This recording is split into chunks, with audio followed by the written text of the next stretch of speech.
Hey, it's Joshua Vergara from Android Authority. What's going on, everybody? And today, in this edition of Versus, we're taking a look at what are probably two of the most sought-after devices in the market today. Yes, we're talking about the HTC One versus the Sony Xperia Z. We'll start with the Sony Xperia Z. It did bring back that rectangular, angular corner look that we don't see much of these days, and the black slate look is really nice. The button layout halfway down the right side makes handling easier, so it does deserve that credit. The HTC One, on the other hand, might be a 4.7-inch device, but it is just about as big as the Xperia Z all around. However, with an aluminum casing, it also has a really nice feel, and it is actually thinner. The thinness and the rounded back thus help with the handling in their own way, making reaching the top power button and the volume rockers still pretty easy. Either choice leads to a great looking phone, and with decent enough handling either way, we have a tie here. I've said before that instead of 5-inch screens, we should be seeing 4.7-inch 1080p displays. Right when I get used to 5-inch devices, the HTC One then comes around to fulfill my wish, and it does a great job. It definitely has better viewing angles than the Xperia Z's 5-inch Performer and is even sharper with 469 ppi over the Z's 441. Yes, the Xperia Z is still a great 5-inch screen, but when you compare its viewing angles to better ones out there, like the HTC One, you kind of wish that the Xperia Z was capable of that too. The Sony Xperia Z has the capable 1.5 GHz Snapdragon S4 Pro processor that has powered some of the best phones on the market, but it is getting on a bit. Enter the 1.7 GHz powerhouse of the Snapdragon 600 found in the HTC One, which is going to be the next evolution. Scores don't lie either. The HTC One routinely scores above the Xperia Z, and thus it gets the point in this round. The Xperia Z is water resistant, which is a great feature to have even if it's not something you'd use all the time. But it also has a micro SD expansion slot that is useful for getting more memory out of the 16GB capacity. But here's where the Xperia Z kind of loses it. The speaker found in the corner is very tiny, tinny, and is a low performer. Enter boom sound.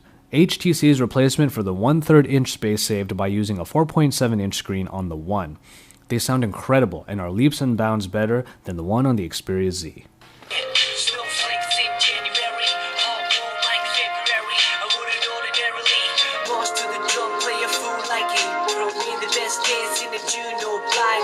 The base model of the HTC One also comes in 32GB, but a 64GB edition is also available. So with some great specific advantages on either device, both get a point for their capabilities. The two batteries are basically the same here, with a 2330 mAh unit in the Xperia Z and a 2300 unit in the HTC One.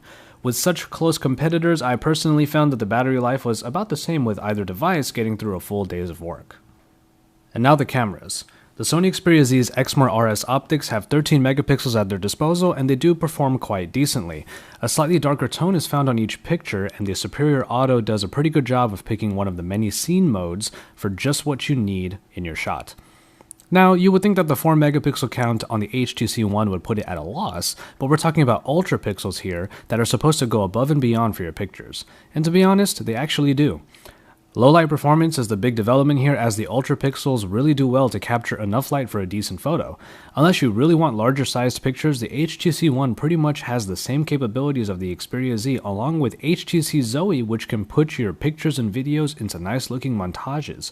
So its low light performance then puts it on top. Software is where things get interesting. The Sony Xperia Z does have the Xperia UI that puts together ice cream sandwich elements with jelly bean features like Google Now, and the Sony editions like small apps and the Walkman player.